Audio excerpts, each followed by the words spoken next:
You're watching the Notre Dame recruiting update with Mike Singer, Trey Kennedy along with you as well. Back for another Friday of Notre Dame recruiting.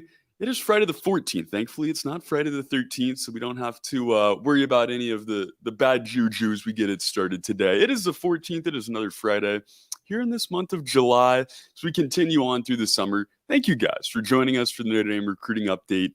As always, guys, please, the first thing I got to ask you to do, hit that subscribe button. Subscribing is free, it is easy, and it is guaranteed you. Guaranteed it a couple weeks ago, Trey. It's gonna be free forever. I was going to say, I didn't want to say that because I didn't know if you had changed your mind, because it's just such a ridiculous deal that you would sit here and allow all these people to be a part of our Notre Dame family for $0. But that's the case, guys. That is what Mike has done for you. So subscribe. When you subscribe, you're going to be part of our family, and you're going to be allowed to comment. We can see our comments again today, which is a nice feature we have here on StreamYard. Get in there, guys. Let us know what you're thinking about Notre Dame recruiting, about Notre Dame football, about Mike's cool haircut, about everything else going on as we get through this summer.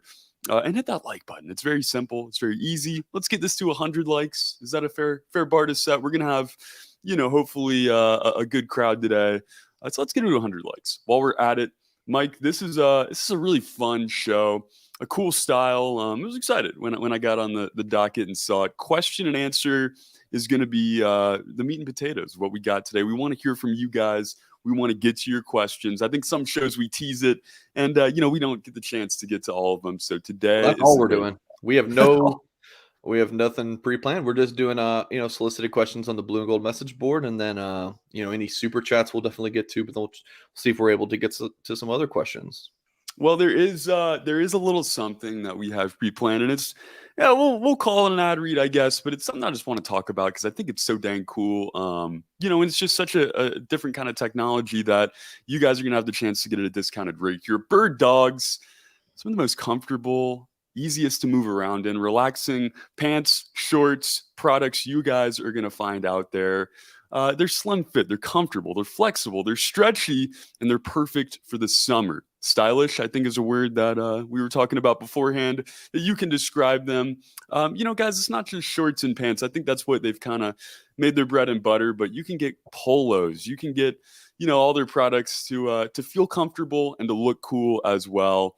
Guys, Bird Dogs, it's a better way to fit throughout this summer. And we're going to give you a bit of a discount here as well. Go to birddogs.com/BGI, like Blue Gold Illustrated, and enter that promo code BGI. You can get a free Yeti style tumbler. Mike, I'm going to be honest. I've never owned anything Yeti. It's all just so dang expensive. Yeah, right there.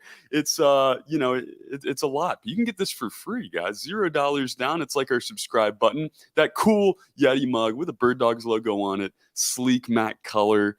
And it's going to keep your drinks warm or cold, depending on what you're going for. But guys, this is for free. This is on the side. This is what you get along with a cool, flexible, comfortable pair of shorts. Maybe you're, a displaced corporate executive, you're down on your luck and you're looking for a pick-me-up. Go to birddogs.com/BGI and use that promo code BGI to get some of these cool shorts. You see them right there. Mike has some cool shorts. Dude, these are, so I got my Bird Dogs. They're nice, dude. They really are. You put these on, you're like, oh yeah, these are not your $6 shorts you get from Walmart. Like, no, these are not $6. I mean, and they feel good. And I got the little jogger sweatpants, dude. They look. I feel comfortable and confident when I wear them. I'm not gonna. You look it too. And this is, like I said, guys, this is an ad read, but this is one that is just so easy to talk about because they are truly such a great product, so comfortable, and they look pretty fleek there as well. Mike, let's get into some of these questions and answers. You were gonna kind of steer the ship here as we get into it. Take it away. What's the first question you want to get to on this show here? And again, guys, hit that like button and get those questions in for us as we roll through it here.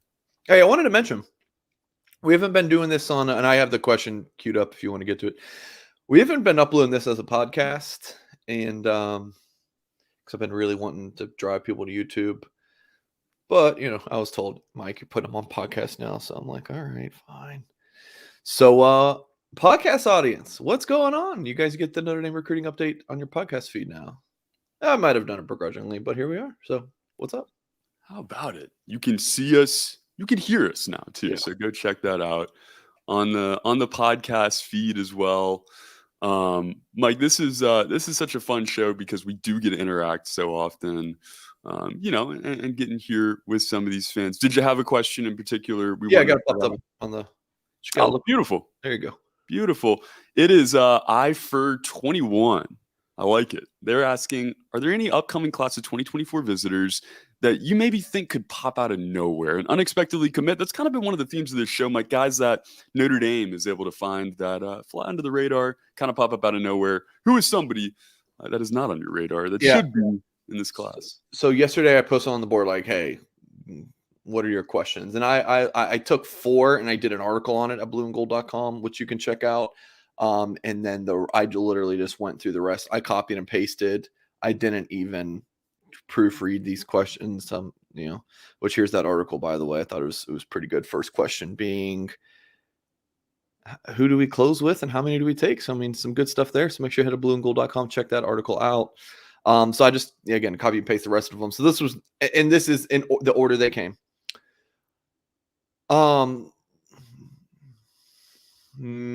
Probably not this summer in terms of this question. Guys that could pop out of nowhere and unexpectedly commit. I would think that would be more into the fall, but I don't think it would be out of nowhere.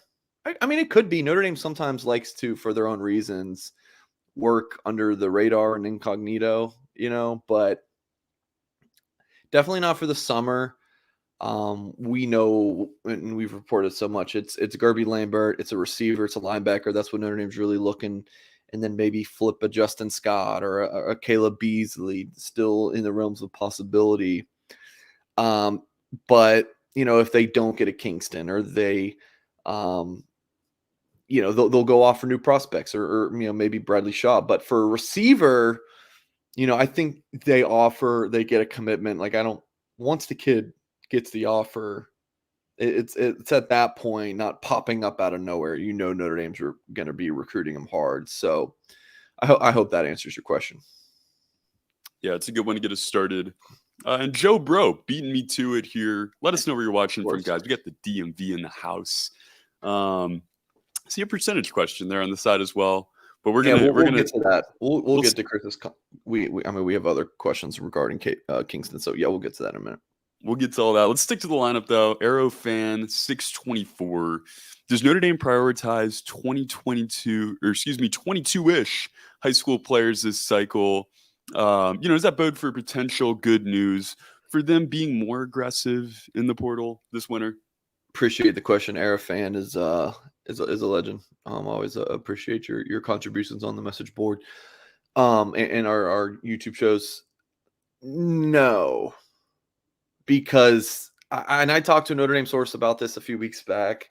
Notre Dame's going to, I was like, look, you're going to be able to sign more guys. Why don't you? And the answer I was told was, Notre Dame is not going to take guys just to take guys. They're usually going to be right in that 23 to 27 range for high school guys. And then they're more so probably on the 24. I think that's kind of the sweet spot. And then they're going to take 5 or 6 transfer portal guys. So yeah, Notre Dame's not going to sign 30 guys in a recruiting class, but they will do like 23 or 24 and then add 5 or 6 transfer portal guys. That's just the way they're going to go. So, I mean, if they do sign 22, maybe that lets them add one more transfer portal guy, but this is how Notre Dame's going to operate. Let's just say 25 high school guys, 5 transfer portal guys, 30 new players every year. Yeah. It's interesting to watch how this past class kind of came together. But I think Trey, that's what they did. I think after Brandon Hillman decommits, how many did Notre Dame end up signing? I think 23. Let's take a peek together. Remember, yeah, 23 and 7 transfers. Now one of those is already out, Caleb Smith. So it's really 6. And then they landed Antonio Carter after. So there's your 29, right? So kind of goes to what I'm saying. And then the year before in 2022, it was 22 commits and 3 transfers, but that's on the low. And I think what we saw in 2023 is what we're going to see moving forward.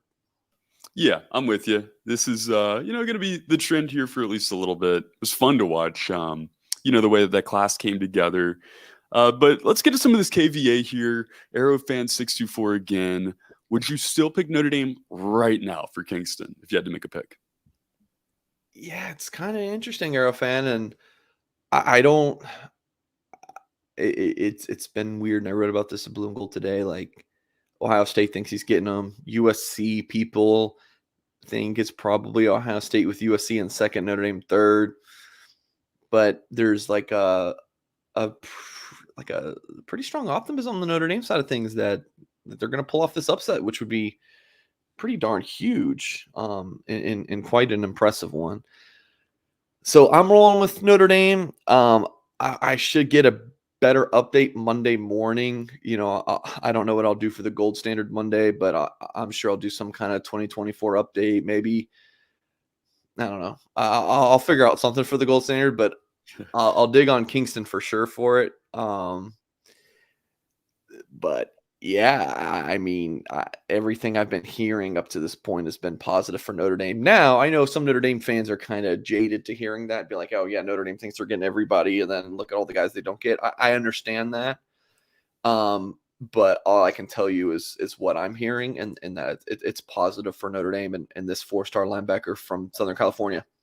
What are you laughing about? You got a percentage for our guy, Chris? I mean, is there a number? Is that 73 accurate there? No, that would be high. How about 50? Sure, I don't know, 50%. Let's just go 50-50. Toss it. And then I think I'm right at for anything. Yeah. Well, no matter the result is, I'm like, oh yeah, 50-50. Now here, one more thing, Trey. Yeah. People want to talk about CJ Carr's ranking all the time. And the disparity. Look at this one. This is the one that's been surprising to me for On Three to have him as a 4-star outside the top 300 players nationally. I don't know if he's a 5-star caliber like Rivals has him, but I mean, I feel like he's a top 100 player. So Charles Power does Charles Power, man. I mean, he doesn't care if these other sites rank him. And I will say, I mean, On Three is not even 2 years old yet, but just in the couple cycles that I've been, obviously following On Three in the rankings, they'll rank a guy high or low, and the other sites will follow. Not saying that they're like, oh, Charles ranked him, this. When I say Charles and Cody Belair, who does a fantastic job in just On Three rankings team, but like, I'm not saying that these other sites are like, oh, we need to follow On Three, but I've seen a trend that they do follow. So not saying that they're going to do that for Kingston or Carr. I have no idea, but just throwing out a little tidbit. Yeah, no doubt. I think you're accurate in saying that. And that's kind of what we've seen, and not with every player, but yeah, Charles doing a phenomenal job through this crazy summer. Again, yeah, I mean, maybe not on CJ, but he. That's all right. Look, the thing about Charles Power, and I think we can respect it, is the guy. He sticks to what he believes. Yeah, I'm fine with it. I mean, I don't agree with it, but I respect it. That's the thing we got to do, people. Just because you don't agree with something doesn't mean he's stupid or he takes shots. Like it's not anything personal. Someone said on YouTube the other day in a comment, "Oh, it's been well documented that Charles Power hates CJ Carr." I'm like, "What in the family? Like, what are you talking about?" It's like, Unreal. Please show me these documents. People are crazy, but all right. No pandering allowed from Charles. It's not going to work. Kingston, I think, is a coin flip, though. Like you said, maybe one selling point here, Mike, in USC, Ohio State, some of these other schools do not have. Well, that's a one-of-a-kind, unlimited selection of memorabilia that he could be repping when he gets to Notre Dame. That's at Augie's Locker Room. Augie's Locker Room is your number one stop shop. I don't think that's a phrase. I'm combining a few here, but this is your place for Notre Dame memorabilia. If you got a man cave going, a rec room, a birthday, I don't really know any other holidays coming up that require gifts to be given. But Augie's Locker Room is your stop. Look at all these mugs here, guys. One of a kind items. They have replica sculptures, they have signed jerseys, flags from the stadium, pieces that you're just not going to find anywhere else. If you're a true Notre Dame fan, if you want to continue to grow your collection, or maybe give something to somebody that cares about the Fighting Irish just the same, go check this stuff out at Augie's Locker Room. You're looking through the website, and I think probably get lost with all the cool items he has here. But if there's something you're looking for in particular that you don't see on there that he doesn't have already, he's going to go out. He's going to get it for you, because Augie is the best in the business. He's made it easy for you guys. You can visit them on augieslockerroom.com. You can give them a phone call at 574-277-INDY-INDY, or you can just go check them out in person, 1811 South Bend Avenue. That's 1811 South Bend Avenue at augieslockerroom.com, and 574-277-INDY-INDY. Like Notre Dame, Notre Dame. Go check out that helmet collection too while you're at it, dating all the way back to the 1800s. Mike, there's a lot going on this Friday afternoon, so I'm going to go ahead and take the keys out of the ship, hand them on over to you for the rest of the way. Thank you for taking some time this Friday. Good to see everybody. Going to see you guys next week, but until then, Mike, the floor is yours. All right, Trey, take it easy, brother. Trey had some other work stuff he had to get to, little emergency stuff. So you guys are just stuck hearing my voice, and I do see YouTube comments sometimes where people are like, I like that singer. I even tweeted one of them out that was hysterical. I like that singer guy. The comment said, but just can't stand listening to him. Well, if that's the case, I'm sorry. This might not be the best show for you in that case. Okay. I421 asks, who is the Trey? I see you in the background. I'm kicking you out. Oh, I can't even kick him out. Trey, get out of here, bro. I'm gonna add you to the stream if we're gonna hang out, and I can see him in our little studio in the back. Okay. Okay, who is the biggest boomer bust prospect in the 24 class? I'm going to guess that this is more along the lines of a current Notre Dame commit. So I'm going to pull up the commit list. Sorry, podcast audience. I'm just kind of reading over the commit list. Cam, CJ, Tay. We're just kind of going through this. Boom or bust.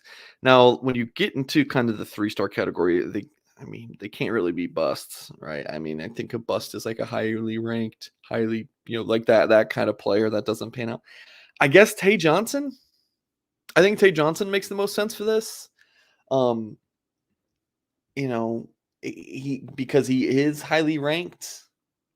I mean, differing either top 100 or 300 range per on 3, but because he is such a good athlete, but you watch his senior film and it's all receiver, and he's coming to Notre Dame most likely to play safety. So I personally think he's going to be a boom, but if you're going to ask me to pick one guy who maybe could be a bust, I guess Tay Johnson. But I don't know. I don't love answering that kind of question, just because it feels like, oh, Mike Singer thinks Tay Johnson's going to be a bust, but I don't, So, but I guess he would fit that. Okay, Jay Bird asks, Mike, do you think having a higher recruited ranked classes matters to the recruits? And Jay Bird, I remember you posting this comment and you had a bunch of context you wanted to add. I just couldn't fit it all on the screen.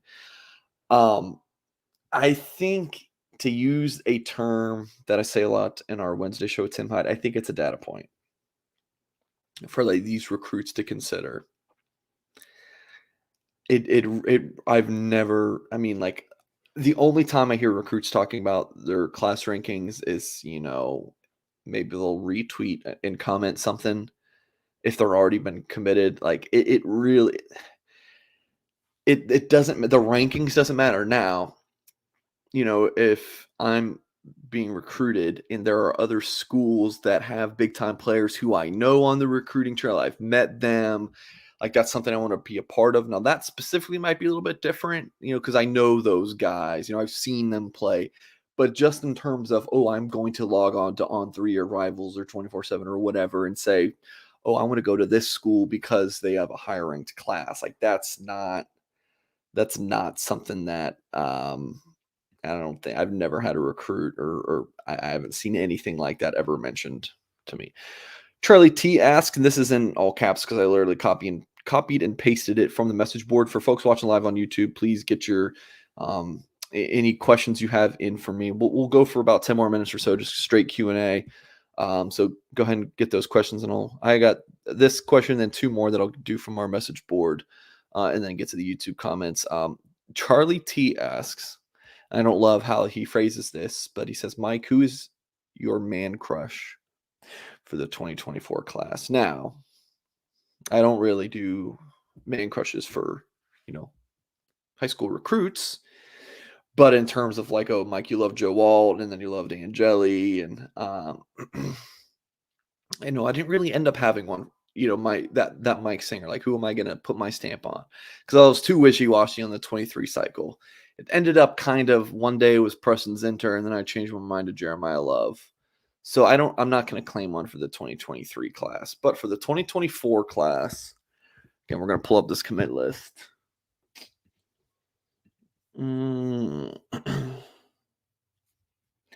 Bryce Young might be one from Charlotte Christian.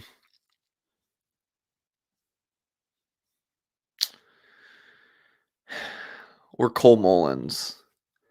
Notre Dame sources are raving about these 2 guys. Cole Mullins, let's take a peek at the rankings here, and Bryce Young.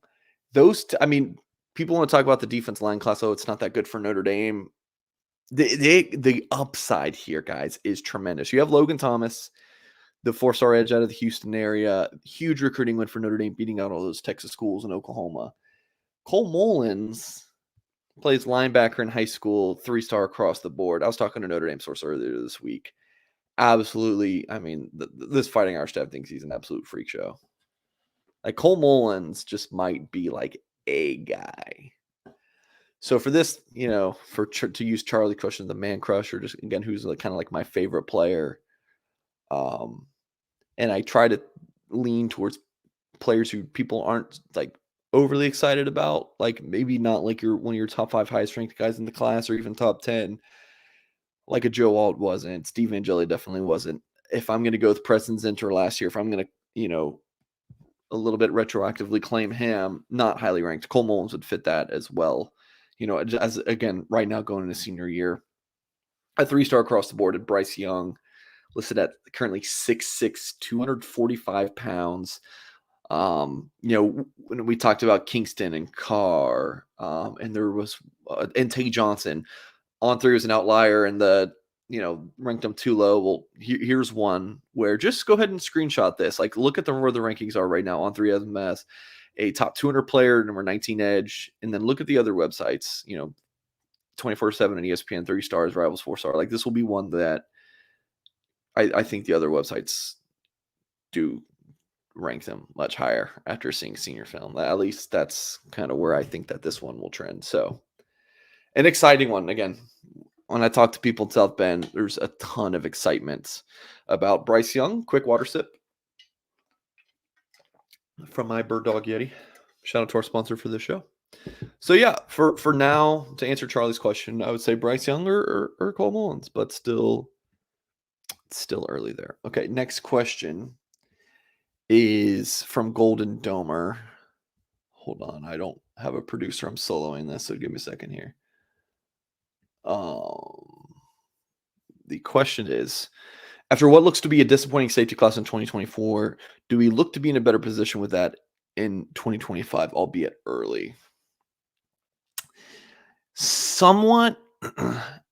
I'm still kind of getting familiar with this 2025 board. I know Jadon Blair from North Carolina is visiting at the end of the month. Dallas Golden from Tampa Berkeley Prep is looking at visiting at the end of the month. You know what, guys? Let me shoot out a text right now because I want to know if Golden did end up setting the visits. Give me a second, folks. Dallas. Okay, you know what? Just I'll send that text after the end show. I don't want to wait too long. Remington Moss from Virginia, Ethan Long. I think Long's visiting at the end of July. I can't remember. Both of these guys have been on campus. Recently Trey Harrison was on campus. So in June and had a good camp. So there's several guys that they've hosted and seem to be in good position for. But like you said, Golden Domer, it's pretty early. I mean, if you're a rankings guy, several of those guys don't even have a ranking yet. So, okay, last question from the message board, then we'll get to the YouTube live chats. Columbus Domer asks, if / when we land Lambert, is the 3-year run of offensive tackle of Fisher, Jagison, Lambert the best Notre Dame has had this century, strictly from a recruiting standpoint? Okay, so let me pull up these profiles so we can take a look here. And here's the one that you forgot to mention, was Emil Wagner. So that's 4 straight classes of just elite offensive line recruitment at the top. And then, I mean, for a ranking standpoint, even throw Rocco Spindler in there because, he was a pretty highly ranked guy. But you did say offensive tackle, though. So we'll just stick with offensive tackle. So I'm pulling these all up on my second monitor so we can take a peek. I'm actually going to enjoy this exercise just for the on 3 ranks Notre Dame guys lowest crowd, or always ranks them low after they commit or whatever. But in terms of like the actual research of this Columbus Domer, I did not have time to do that before the show. But I love the exercise of looking at this. Blake Fisher, the industry ranking had him as the number 55 overall player and the number 7 offensive tackle. Now, a lot of people talk about, Notre Dame's not landing 5 stars, right? My rebuttal to that is always, well, what do you mean by a 5-star? Is it just it needs to be either like 24/7's composite or the on 3 industry ranking, which are, similar in that they take the other websites rankings and compute them into their, their little, algorithm. Does it need to be that for 5-star? Can any of the rankings just has them as a 5-star and then that counts? Because if that's the case, there's a 2021 5-star Blake Fisher. Rivals had him as the number 25 overall player, number 6 offensive tackle, on 3 24/7 top 100 player, ESPN just outside the top 100. So there's one. In 2022, Emil Wagner, the other websites had him as outside the top 100. He commits to on 3, ends up getting bumped to a 5-star after he had already signed with Notre Dame, right? So on 3 will, yes, rank someone high. Even again, he had a really good showing at the All-American Bowl, got bumped from outside 5-star status to 5-star after he had already even signed with the Irish. So on 3, ranked Wagner's the number 29 overall player, number 3 offensive tackle. Wagner for the on 3 industry ranking, number 80 overall, number 8 offensive tackle. So there's another 5-star, right? How about another one in my DJ Khaled voice? Charles Jagusah on 3. Only one ranking him as a 5-star. Number 25 overall, number 4 offensive tackle. Rivals had him outside their top 150. ESPN 66 overall, 24/7 46 overall. And then, of course, top 10 across the board in his own position. On 3, number 4. So there's another 5-star. I mean, this Fisher, Wagner, Jagusah, that's not even mentioning Joe Alt from to the question, the strictly ranking standpoint, and then potentially getting Gerby Lambert, who on 3 has ranked the highest at number 36, in terms of national ranking. And then offensive tackle, number 5, whereas ESPN and Rivals have him ranked, inside in the top 100, but a position better, a slot better in the position rankings at number 4. So industry ranking him as the number 51 overall player, number 4 tackle. So the jury's obviously still out on Wagner and Jagusah. I think we have a pretty good idea of Blake Fisher's talents and that he's going to be, a future draft pick for sure. But that would be 4 outstanding hits. And then even going back one more year to the 2021 class, 2020 class, what if Tosh Baker ends up being a dude? Like the jury still out there. So you could, his ranking. Let's see, Tosh Baker on 3. His on 3 wouldn't have ranked him because that was before on 3 was around. But he was even a top 100 player per 24/7. So you could even take it one class further. And Baker was big time, and I'm sure you can go past that as well. Okay. All right, let me scroll through the YouTube chat and grab a couple of questions. I'm just kind of skimming them to see if they're even questions. Okay, all right, I got a few queued up. Joe Burrow says, when do you think the class will be complete so we can pivot to flip mode season? Quick water sip. It's not something like that. Notre Dame's like, okay, we and I see your super chat just come in, Charlie White's last belt loop. It's not something where Notre Dame's like, okay, we have our linebacker and receiver now. Now we can focus on flipping. They're doing both at the same time. But when do I think that they'll fill some of these spots? I know. Okay, so if you're asking like when can Notre Dame fill these spots, so then they're totally done with that, and then now their only focus is on flipping for 2024. I think Lambert decides before the start of his senior season, either later this month or sometime in August. Receiver might take a little bit of time. In linebacker, if they get Kingston, they're done. So I think for an ideal scenario for Notre Dame, it's before they start the football season.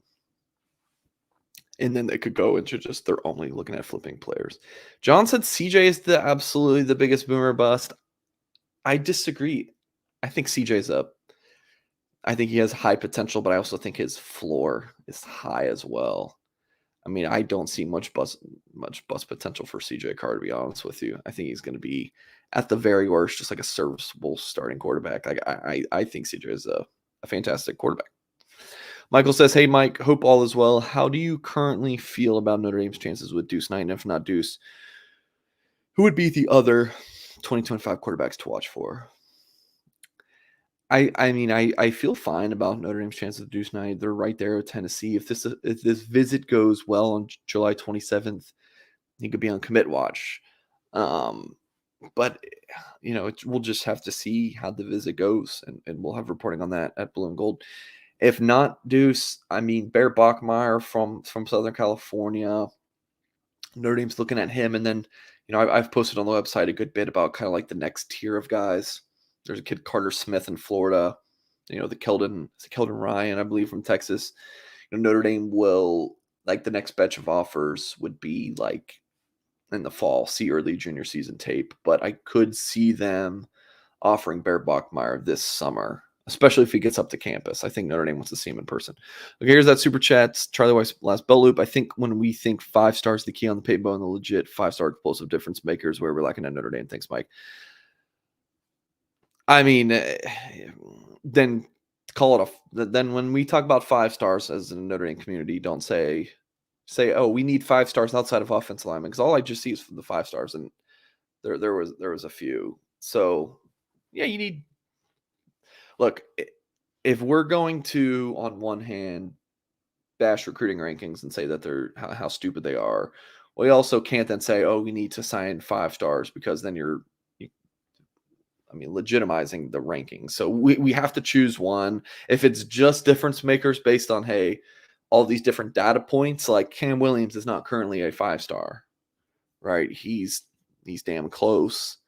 He currently ranks as the number 36 player and number 10 wide receiver, but I would put him in that explosive difference maker. CJ Carr, I would put as an explosive difference maker. It's not explosive in the the sense of, put the ball in his hands, he's going to run 60 yards downfield. But, CJ Carr at the quarterback position is a difference maker, in my opinion. I mean, Kedron Young, Logan Thomas, Tate Johnson. I mean, you have some difference. Bryce Young. I even think Cole Moles. Like, you have some difference makers in this class. But, maybe not 5 stars right now. But I really do appreciate the super chat. Yeah, so John in the comments saying, is Cam Williams not an explosive difference maker, Jeremiah Levy? Yeah, so that's kind of what I'm saying. Like, I don't think they have to be, but I think people just throw out like, oh, the 5-star. I think that's just a way of them saying difference makers. Let's get these guys. So I do understand that. It's just kind of easy to throw out the term 5-star. Whereas a guy like me, I kind of like to get into the weeds of, all right, let's be very specific in what we're saying here and analyze that. Okay. Charlie Weiss's last belt loop with a question. What else is the Notre Dame officials going to say about the kids they recruit? Of course, they're going to act like every kid is a stud. Okay, it's like Notre Dame sources. Yeah, somewhat, but also, like, I've been doing this long enough that I have what's called a BS filter. Like, I kind of know, I can tell when there's a different feeling about a different kid, if that makes sense. And Cole Mullins and Bryce Young definitely fit that. All right, last question, unless we have any others come through here in the last minute. Irish fan 10, Mike, curious as to why Bradley Shaw seems to be a backup plan. You'd think he'd be a priority given the current linebacker class, even if they were to land Kingston. I don't think I would call. Maybe I have said that phrase, backup plan, but the thing is with Shaw, if he called to commit right now, they would take him. And Marcus Freeman would probably do a cartwheel. But he's deciding in December, so it doesn't really matter what priority is right now. They're going to keep recruiting him. If they land Kingston, they'll be done at linebacker. I still personally think that they'll keep tabs on him just to kind of keep the waters warm. But as I've reported Blue and Gold, I'm hearing that Bradley Shaw is taking his recruitment into December. So whether he's plan A, B, C, D, F, it doesn't matter. They're going to keep recruiting him. And unless he changes his mind, he's going to decide later this year from what I am told. All right, that's 36 minutes. Appreciate you guys watching and listening on the podcast version. Please do hit that thumbs up. If you guys like this kind of format where it's just straight Q&A, let me know. I'm always down to do more of these. Definitely wanted to do one for this week because, when I'm looking for topics for the show, I usually will just go to Blue and Gold on our loose emoji board, filter the tabs by just recruiting updates. And we wrote a good bit of recruiting content this week, but there wasn't any new updates that we needed to kind of break down. So just wanted to do straight Q&A. So I appreciate you guys for tuning in, and please do. Holy crap. John, did you mean to, was that intended? Dang. John, dropping a $49.99 super chat. No chat, just support. Thanks for the continued coverage. Let's give a clap in the chat, in the comments for John for this. I think I can get a few meals from Taco Bell from this. Maybe 60. Maybe get 60 meals from Taco Bell from that 50 spot. Really do. John says absolutely intentional. Well, you are a legend, my friend. I really appreciate it. And all right, we're going to sign off for that. Mike's just going to have a fantastic afternoon after that super chat. So really appreciate it. Again, folks, hit that thumbs up if you would like to leave a kind review on wherever you get your podcast. That'd be appreciated as well. I'm Mike Singer signing off for this week's Notre Dame recruiting update with yours truly. Have a great weekend, everyone. We will catch you next time.